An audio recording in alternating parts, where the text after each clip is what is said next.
Une fois de plus, le pasteur Moïse Vangou de l'Église Cité des Lumières. Nous sommes revenus encore aujourd'hui pour continuer avec ce merveilleux thème qu'on a commencé autrefois qui parle de l'amour. Et l'autre fois, on a parlé de l'impact de l'amour dans la vie d'une personne. Et aujourd'hui, on va continuer avec les 4 bienfaits de marcher dans l'amour. J'aimerais que nous puissions prier avant que nous continuions avec l'émission. Père, nous te disons merci pour ces moments merveilleux car nous allons passer ensemble avec les téléspectateurs en ces lieux. Nous te prions, Seigneur, de nous oindre, Papa. Qui suis si ce n'est qu'un morceau de poussière? Ce peuple n'est pas assis devant leur téléviseur pour écouter un homme, mais pour écouter Dieu. Merci de nous parler, de nous toucher. Dans le nom de Jésus, j'ai ainsi prié. Amen. Amen, amen, amen. Voilà, nous allons prendre 3 portions d'écriture dans nos textes. Nous prenons le premier texte dans 1 Corinthiens, chapitre 13, versets 1 à 8. La Bible dit ceci: quand je parlerai les langues des hommes et des anges, si je n'ai pas la charité, je suis un airain qui résonne ou un cymbale qui retentit. Et quand j'aurai les dons de prophétie, la science de tous les mystères et toute la connaissance, quand j'aurai même toute la foi jusqu'à transporter des montagnes, si je n'ai pas la charité, je ne suis rien. Et quand je distribuerai tous mes biens pour la nourriture de pauvres, quand je livrerai même mon corps pour être brûlé, si je n'ai pas la charité, cela ne me sert de rien.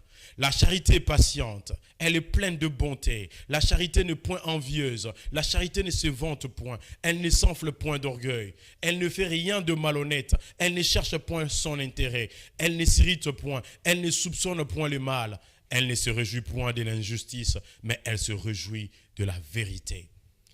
Elle excuse tout, elle croit tout, elle espère tout, elle supporte tout. Et le dernier verset, verset 8, la charité ne périt jamais, les prophéties prendront fin, les langues cesseront, la connaissance disparaîtra.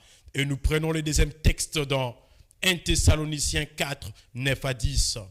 1 Thessaloniciens 4, 9 à 10. La Bible dit ceci: pour ce qui est de l'amour fraternel, vous n'avez pas besoin qu'on vous en écrive, car vous avez vous-même appris de Dieu à vous aimer les uns les autres. Et c'est aussi ce que vous faites envers tous les frères dans la Macédoine entière, mais nous vous exhortons, frères, à abonder toujours plus dans cet amour. Et le dernier texte, c'est dans Romains chapitre 5, versets 6 à 8. Je vais lire la version parole vivante.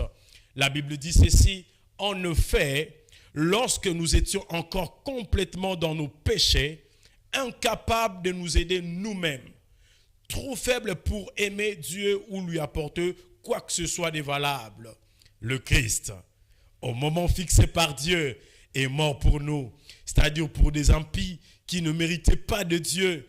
Il est déjà extraordinaire que quelqu'un donne sa vie pour un homme de bien.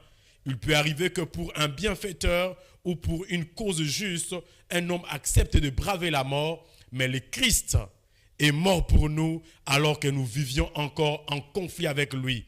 N'est-ce pas la meilleure preuve que Dieu nous aime? Alléluia! Ce sont les 3 textes que je choisis, sélectionnés pour ce message sur l'amour. Alors j'aimerais commencer par résumer un peu le message de l'autre fois sur l'amour. Après, je vais entrer au message d'aujourd'hui. Alors l'autre fois, on a essayé de définir l'amour dans son sens particulier. Après, on a défini l'amour dans son sens un peu général. Après, on a conclu par les 4 concepts de l'amour selon le Nouveau Testament. Et on a dit autrefois que l'amour, c'est un élan du cœur vers ce qui l'attire et le retient. Montre-moi ce qui attire ton cœur. Montre-moi ce qui attire ton attention. Je te dirai ce que tu aimes. Alléluia. L'amour, c'est un élan du cœur vers ce qui l'attire et le retient. Non seulement ça t'attire, mais ça te retient. Ce qui prend ton temps, ce qui t'attire et te retient, c'est ce à quoi tu es amoureux. Je vais aller vite. On a parlé de l'amour dans le sens général. On a dit qu'il y a plusieurs sortes d'amour. On a l'amour de Dieu. On a l'amour pour Dieu. On a l'amour pour les bénédictions qui nous accompagnent. Alléluia. Il y a les gens qui aiment l'amour, la bénédiction plus que Dieu. On a dit qu'il y a l'amour de Jésus-Christ. On a dit qu'il y a l'amour pour Christ. Il y a des nuances. L'amour de et l'amour pour, c'est 2 sortes d'amour différents. On a dit aussi qu'il y a l'amour du monde, l'amour fraternel, l'amour refroidi, l'amour de la suprématie ou du pouvoir, on a dit qu'il y a l'amour maternel et l'amour paternel. Je ne reviendrai pas là-dessus parce qu'on en a parlé autrefois. Alors dans le Nouveau Testament, on essaie de parler des 4 concepts d'amour. Et quand le Nouveau Testament parle d'amour, il y a 4 mots. Et le premier mot, c'est le mot amour agapé, agapao. Ça, c'est l'amour divin, l'amour inconditionnel. Alléluia. Le deuxième mot qui parle d'amour dans le Nouveau Testament, c'est l'amour philéo. L'amour philéo, c'est quoi? L'amour philéo, c'est un sentiment d'affection, d'attachement que l'on ressent pour quelqu'un. Un sentiment d'affection que l'on ressent pour quelqu'un. Ça, c'est l'amour philéo. Mais on a aussi parlé de l'amour eros. L'amour philéo, comprenez que c'est un amour qu'on peut avoir pour nos frères et sœurs. C'est l'amour qu'on peut avoir pour les membres de nos familles. C'est ça l'amour philéo. Et le premier amour, l'amour agapon, c'est l'amour divin. L'amour qu'on peut avoir pour Dieu et l'amour que Dieu nous donne dans notre cœur pour aimer les autres.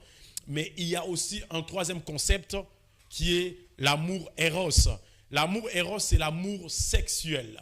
C'est l'amour entre l'homme et la femme. C'est ça l'amour eros. Mais je parlais aussi autrefois du 4e concept d'amour. Je parlais de l'amour propre. Alléluia. Tu peux aimer Dieu, tu peux aimer les autres, tu peux aimer ta femme ou ton mari, mais tu dois t'aimer aussi toi-même. J'en ai parlé autrefois, je ne reviendrai pas. Mais j'aimerais ajouter quelque chose par rapport à ces 4 concepts. J'aimerais dire à quelqu'un, l'amour philéo, c'est-à-dire l'amour pour les autres, l'amour eros, l'amour pour ton homme ou pour ta femme, et l'amour propre dépend de l'amour agapao. C'est lui qui a une bonne relation avec Dieu, c'est lui qui a une bonne relation d'amour avec Dieu, aura forcément une bonne relation d'amour avec les autres, aura forcément une bonne relation d'amour avec sa femme ou son mari, aura forcément une bonne relation d'amour avec lui-même. Alléluia. J'aimerais dire à quelqu'un, l'amour philéo, l'amour eros, l'amour propre dépend de ta relation, de ton amour pour Dieu, l'amour agapao. J'aimerais dire à quelqu'un, la Bible est résumée par ce message d'amour. On a posé la question à Jésus, quel est le plus grand commandement? Il a dit, tu aimeras l'Éternel, ton Dieu, de tout ton cœur, de toute ton âme, et tu aimeras ton prochain comme tu t'aimes toi-même. C'est ça le résumé de la Bible. Et c'est ça l'explication de la croix. La croix, le bâton vertical, c'est tu aimeras l'Éternel, ton Dieu. D'abord, ta relation avec Dieu, c'est ça les bâtons verticaux. Et je l'ai toujours dit, les bâtons verticaux sera toujours supérieur au bâton horizontal. Les bâtons horizontaux, c'est ton amour avec les autres, ton amour avec ta femme, ton amour avec toi-même. Ça, c'est les bâtons horizontaux. Ton amour avec ton vis-à-vis. Mais cet amour dépend de ton amour avec Dieu. Quelqu'un qui aime Dieu, il va aimer aussi très bien ses contemporains. Il va aimer bien les gens qui l'entourent. Je saute et je vais rapidement dans mon message d'aujourd'hui. Aujourd'hui, j'aimerais parler de quelques bienfaits de marcher dans l'amour. Je sais qu'il y a plusieurs bienfaits, mais aujourd'hui, j'en ai choisi seulement 4. Je parlerai seulement de 4 bienfaits de marcher dans l'amour. Est-ce que quelqu'un est bien préparé pour écouter ces messages? Alors, le premier bienfait de marcher dans l'amour, c'est le bienfait de la direction. Dis avec moi le bienfait de la direction. J'aimerais dire à quelqu'un, c'est lieu, l'amour, quand tu commences à marcher dans l'amour, l'amour va te conduire à une bonne issue. L'amour a comme une mission de diriger les gens. Les gens qui sont conduits par l'amour, bien-aimé, ils ne seront pas détruits à la fin. Les gens qui sont conduits par l'amour, ils ont comme finalité voir Dieu. Bien-aimé, l'amour nous révèle sa volonté. J'aimerais dire que l'amour nous révèle la volonté de Dieu. Parce que Dieu lui-même, il est amour. Alors celui qui marche dans l'amour, il est en train d'emprunter la nature de Dieu. Bien-aimé, l'amour nous dirige. Nous allons prendre 2 Corinthiens, chapitre 5, versets 14 à 15. Je vais lire la version parole vivante. La Bible dit ceci. Nous sommes subjugués par l'amour que le Christ nous a témoigné. Il nous a étreints, nous presse et nous pousse en avant. Alléluia. L'amour que Christ nous a témoigné nous presse et nous pousse en avant. Alléluia. Bien-aimé, l'amour te pousse en avant. Même si dans votre famille, il n'y a rien qui marche. Même si dans votre famille, tout le monde est bloqué. Tout le monde n'arrive pas à aller de l'avant. Mais quand tu acceptes l'amour de Jésus pour toi, quand tu commences à marcher dans l'amour, l'amour va te pousser de l'avant. Bien aimé, l'amour nous amène dans la bonne direction. Il nous pousse vers l'avant. Je continue avec mon texte. On continue, on dit, la conviction à laquelle nous sommes arrivés et qui nous guide est celle-ci. Si un seul homme est mort pour tous, il s'ensuit que tous sont morts. Et pourquoi est-il mort pour tous? Pour ceux qui ont été ressuscités, excusez-moi, à une vie nouvelle. Ne continuent pas à mener selon leur gré une petite vie égoïste, mais qu'ils vivent pour celui qui est mort à leur place et qui fut ressuscité pour leur salut. Qu'est-ce que ce texte veut dire? Ce texte veut dire que comme Dieu nous a témoigné son amour, la Bible dit dans Jean 3,16, car Dieu a tant aimé le monde qu'il a donné son Fils unique, afin que quiconque y croit en lui ne périsse point, mais qu'il ait la vie éternelle. Alléluia. Dieu a utilisé l'amour pour sauver le monde. Dieu a utilisé l'amour pour te sauver toi et moi. Alléluia. J'aimerais dire à quelqu'un, c'est pas seulement toi-même qui ne veux pas échouer dans la vie, même Dieu, il ne veut pas que tu échoues dans la vie. Voilà pourquoi il a planifié, il a programmé un plan d'amour. Il a envoyé son Fils unique, afin que tu ne périsses point. J'aimerais dire à quelqu'un, l'amour a comme mission nous sauver. L'amour a comme mission nous conduire vers le salut. Mais ce que j'aime encore dans ces textes nous montrent que de la même manière que Christ est mort pour nous, de la même manière que Christ s'est donné pour nous sauver, alors nous aussi, ayant goûté à cet amour-là, nous devons manifester cet amour pour les autres. Alléluia. C'est ça qui veut dire que l'amour donne une direction. L'amour nous dirige. Bien aimé, celui qui a goûté à l'amour est appelé à donner l'amour aux autres. Le monde dit ceci, la plus belle femme du monde ne donne que ce qu'elle a. Bien aimé, tu ne donneras que ce qu'elle a. Il est difficile pour un enfant qui n'a pas connu l'amour qu'il puisse donner l'amour. Celui qui donne l'amour, c'est celui qui a reçu l'amour. Voilà pourquoi, bien aimé, nous qui avons reçu l'amour de Jésus, nous sommes appelés à nous aussi manifester cet amour auprès des autres. Qu'est-ce que tu sens quand tu vois les gens qui ne connaissent pas Dieu? Qu'est-ce que tu sens quand tu vois les gens cloués dans leur lit d'hôpital? Qu'est-ce que tu sens quand tu vois les gens dans des prisons? Qu'est-ce que tu sens? Qu'est-ce que tu sens? Alléluia, nous sommes appelés à manifester cet amour. J'aimerais dire ceci, si vous marchez dans l'amour, il vous sera facile d'être dirigé par Dieu. J'aimerais dire à quelqu'un en ces lieux, je donne un secret à quelqu'un, tu veux être dirigé par Dieu, commence à marcher par l'amour.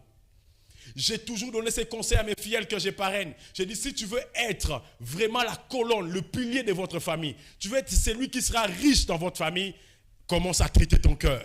Dieu ne travaille pas avec les haineux. Dieu ne travaille pas avec les diviseurs. Dieu ne travaille pas avec les gens qui gardent la dent, qui ont la rancœur dans leur cœur. Mais Dieu travaille avec les gens qui aiment. Alléluia. Commence à aimer tout le monde dans ta famille et Dieu t'utilisera pour que tu sois le canal de bénédiction dans ta famille. J'aimerais dire à quelqu'un, tu veux être utilisé par Dieu, prédispose ton cœur pour marcher dans l'amour. Même les gens que les diables utilisent, les diables sondent les gens qui ont prédisposé leur cœur pour faire du mal. J'ai vu plusieurs fois dans plusieurs témoignages, même des Américains, quelqu'un dira que moi, le diable est venu me solliciter parce que je me disais dans mon cœur, coûte que coûte, moi je réussirai. Peu importe la formule, moi je dois réussir. Et le diable regarde, celui-ci est prêt même de sacrifier les gens, il est prêt même de tuer les gens, alors le diable vient lui proposer. Bien aimé, prédispose ton cœur pour marcher dans l'amour et Dieu te dirigera. J'aimerais dire encore à quelqu'un, c'est lieu, l'amour est la voie par excellence que Dieu utilise pour élever des gens. L'amour, c'est la voie par excellence. Tu veux une voie par excellence, un chemin par excellence pour atteindre Dieu, pour atteindre les summums. Emprunte les chemins de l'amour. Alléluia. Dans 1 Corinthiens chapitre 12, verset 31, la Bible dit ceci, aspirez aux dons les meilleurs. Et je veux encore vous montrer une voie par excellence. Oui, bien-aimé, tu peux aspirer au don de parler en langue. Tu peux aspirer au don de guérison de malades. Tu peux aspirer au don de miracles. Mais j'aimerais te dire, s'il y a un don que tu dois aspirer le plus, c'est le don de l'amour. Rappelez-vous, les textes que j'ai lus au début de mon message, la Bible dit, même quand tu parlerais les langues des anges, même quand tu connaîtrais les grecs, le hébreu, mais s'il n'y a pas d'amour en toi, cela ne sert à rien. Bien-aimé, tu peux aider les pauvres, tu peux aider les orphelins, mais si tu ne le fais pas par amour, cela ne sert à rien.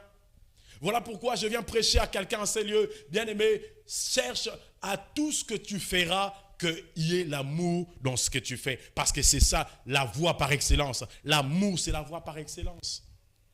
Et je vais donner le deuxième bienfait de marcher dans l'amour, c'est la réconciliation. Toi qui me suis à la maison, dis à ton voisin la réconciliation. Alléluia. L'amour a comme mission la réconciliation. C'est par l'amour que nous avons été réconciliés avec le Père, par Jésus-Christ. C'est par amour. Bien-aimé, l'amour nous réconcilie. L'amour restaure les relations. Et l'amour nous lie ensemble. Bien-aimé, l'amour restaure les relations. Alors que je suis en train de prêcher ces messages, je prie que toute personne qui me suit en ces lieux, si tu sais que tu as un problème avec le membre de ta famille, tu t'entends pas avec tes parents, tu t'entends pas avec ton frère, ta soeur, tu t'entends pas avec... Bien-aimé, je te prie que Dieu te donne la force d'aller restaurer ces relations. Alléluia. J'aimerais dire à quelqu'un, si tu veux que Dieu te bénisse, restaure tes relations. Mais si tu veux restaurer ces relations, il faut accepter de marcher par l'amour. Sans l'amour, bien-aimé, tu seras en conflit avec tout le monde. Apprends à aimer pour que tu sois capable de restaurer les relations. Moi, j'ai toujours dit ceci, un chrétien, c'est un réconciliateur. Un chrétien ne doit pas être un diviseur. Un chrétien doit être un réconciliateur. Parce que Jésus est venu pour nous réconcilier avec le Père. Alléluia. Et nous aussi, nous sommes appelés à réconcilier des gens, à réconcilier des familles. Le bienfait de marcher dans l'amour, c'est la réconciliation. C'est restaurer les relations. Une relation qui était abîmée, une relation qui était biaisée. On est appelé à restaurer ces relations. Je prie du fond de mon cœur que tout celui qui écoute ces messages, qu'il puisse, qui était vraiment en conflit avec les autres, que Dieu lui donne la force de restaurer ces relations. Et l'amour nous lie ensemble. Crée une liaison. Là où les liaisons étaient brisées, l'amour recrée des liaisons. Alors dans Jean chapitre 13, verset 35, la Bible dit ceci. À ceci, tous connaîtront que vous êtes mes disciples, si vous avez de l'amour les uns pour les autres. Bien-aimé, on ne reconnaît pas un bon pasteur, un vrai pasteur, parce qu'il parle en langue, parce qu'il déclare des choses. Mais la Bible dit dans le livre de Jean, on reconnaîtra que tu es un disciple du Seigneur par ta manière d'aimer les autres.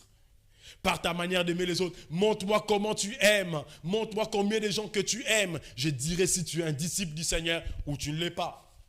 Alléluia. Bien-aimé, nous sommes appelés à manifester l'amour les uns pour les autres. Manifestons l'amour, aimons nos prochains, aimons même nos ennemis, aimons même nos détracteurs. On doit les aimer. Alléluia. Et dans 1 Pierre chapitre 4, verset 8, je vais lire la version d'Arby. Mais avant toute chose, ayez entre vous un amour fervent, car l'amour couvre une multitude de péchés ou de fautes. Si on dit, mais avant toute chose, c'est qu'il y a aussi un après toute chose. Ça veut dire, la Bible dit que avant que tu fasses quoi que ce soit, il faut que l'on trouve l'amour en vous. Alléluia. Avant que tu pries pour les malades, on doit trouver l'amour en vous. Mais avant toute chose, ayez entre vous un amour fervent. Si on parle d'un amour fervent, c'est parce qu'il y a aussi des amours refroidis. Il y a des gens qui aiment, mais ils ont un amour refroidi. Ils aiment, mais une fois que quelqu'un essaie seulement de parler quelque chose, directement il craque. C'est parce qu'il n'a pas beaucoup aimé. Bien aimé, quand tu as un amour fervent, bien aimé, tu vas commencer à couvrir les fautes de multitudes. Tu vas couvrir les péchés de ta famille. Oh, aujourd'hui au Congo, nous n'avons plus les gens qui aiment. Au Congo, aujourd'hui, les gens sont prêts à filmer les fautes des gens. Les gens sont prêts à filmer les péchés des gens pour les exposer dans les réseaux sociaux. Où est parti l'amour aujourd'hui? Où est parti l'amour? On n'a plus l'amour au Congo.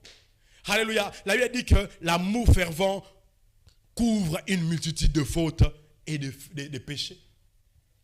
Est-ce que tu as déjà couvert une personne que tu as vue nue? Si tu vois quelqu'un nu aujourd'hui, est-ce que tu vas le couvrir ou tu vas exposer ses faiblesses? Aujourd'hui, nous sommes devenus experts d'exposer les faiblesses des gens.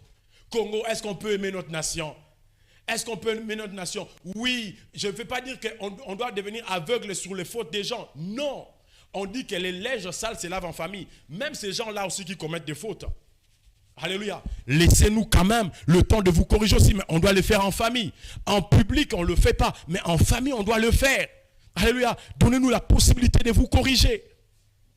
Mais on doit éviter. Je n'ai jamais vu les images TikTok de la Chine qui exposent les défauts de la Chine. Les images TikTok qui exposent les défauts des États-Unis.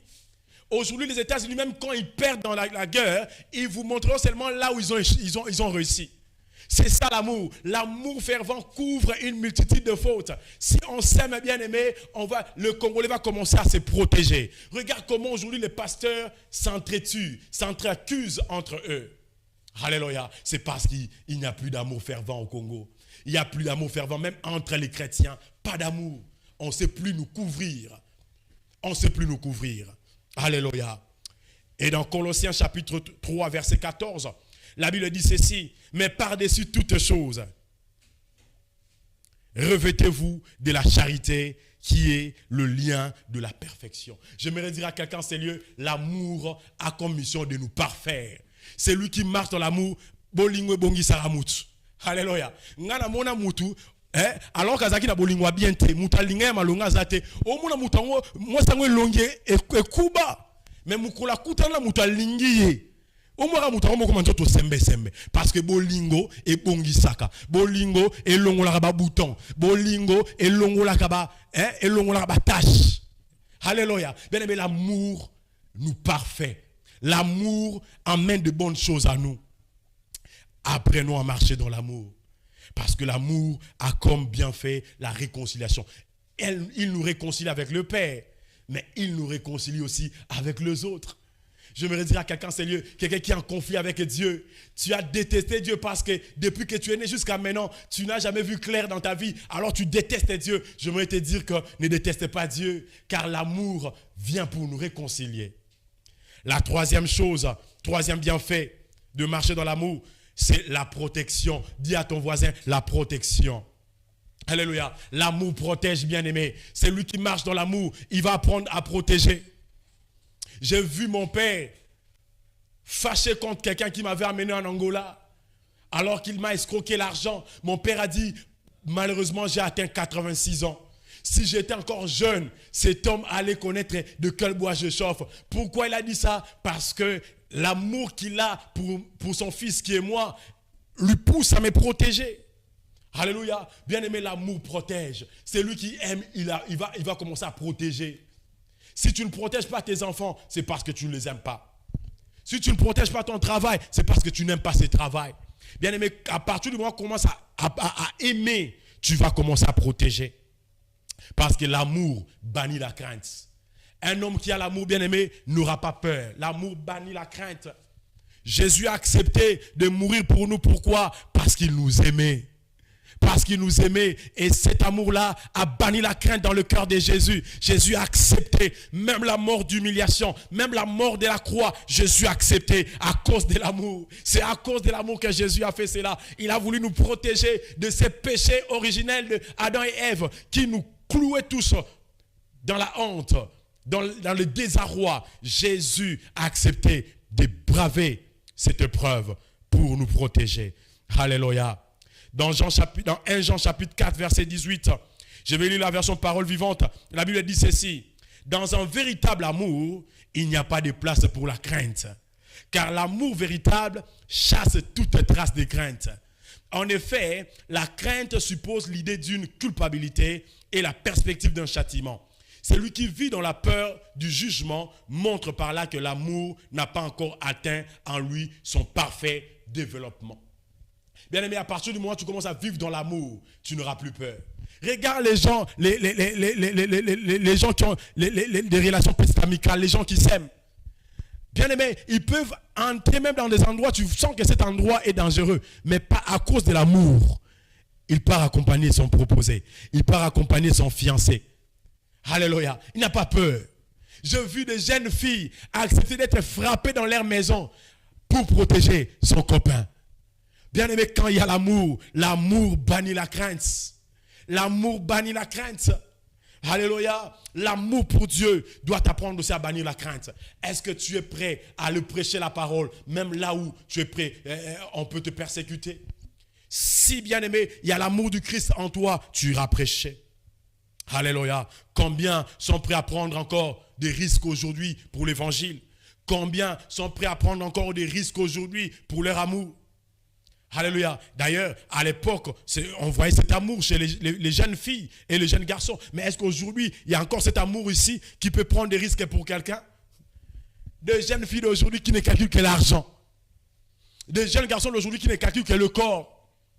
Alléluia. Mais l'amour, quand il y a l'amour, il n'y a pas de place pour la crainte. Alléluia. J'aimerais que tu notes ceci, c'est lui qui écrit à la maison. Ephésiens 4, 26 à 27. La Bible dit ceci. Si vous vous mettez en colère, ne péchez point. Que le soleil ne se couche pas sur votre colère et ne donnez pas accès au diable. Bien aimé, c'est lui qui ne marche pas dans l'amour, il marche dans la haine. Il marche dans la colère et il donne l'accès au diable. Et l'amour ferme la porte au diable. Là où il y a l'amour, le diable n'a pas d'accès. J'ai toujours dit ceci. Si tu livres un combat entre l'amour et la haine, même s'il combattait 10 000 fois, l'amour gagnera toujours la haine. Alléluia. J'aimerais dire à quelqu'un en ces lieux, tu es toujours en conflit avec les autres parce que tu aimes répondre les autres avec leurs armes. Alléluia. Moi, j'ai appris à répondre mes détracteurs, les gens qui me combattent, les gens qui m'insultent, je les réponds par l'amour. Je les réponds par l'amour. Si tu commences à répondre les gens qui t'insultent par l'amour, bien-aimé, le combat ne durera pas. Parce que l'amour a des coups fatals. L'amour a des coups fatals. C'est lui qui propose l'amour face à la haine. Il gagnera toujours ses combats. Alléluia. Alléluia. Apprends à proposer l'amour là où on te combat par des insultes, par la haine, par les humiliations. Réponds par l'amour. Réponds par l'amour. J'ai appris à répondre par l'amour, bien-aimé. Apprends à répondre par l'amour. Tu fermeras l'accès au diable. Alléluia. Et j'aimerais dire encore ceci, j'aime beaucoup dire ceci. L'excès d'assurance dans l'amour peut parfois aveugler plusieurs. Oui, c'est vrai que l'amour protège. Par amour, tu vas protéger tes enfants. Par amour, tu vas protéger ton fiancé. Par amour, tu vas protéger ton mari. Mais il faut faire très attention. L'excès d'assurance aussi de cette protection de l'amour pousse certaines personnes à perdre de grandes choses. Alléluia.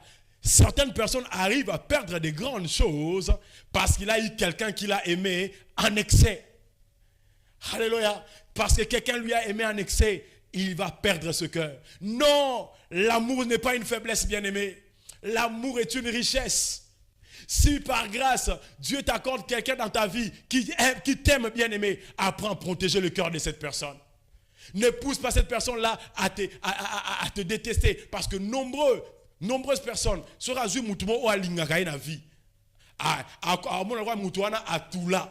Le kwa mutuana zanga yangwana nde aya okangama ye. Non.